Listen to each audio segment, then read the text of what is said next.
এটা হলো দুপুরের খাবার। এটা হলো মিষ্টি কুমড়া ভাজি। কালারটা দেখছেন কি সুন্দর আসছে, একদম সবুজ। আর এটা হলো গিয়ে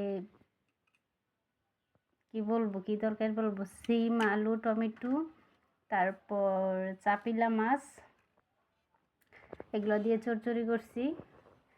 আর এটা হলো গিয়া মুরগি ভাজা আমার মেয়ের জন্য। এই হলো আমাদের দুপুরের খাবার।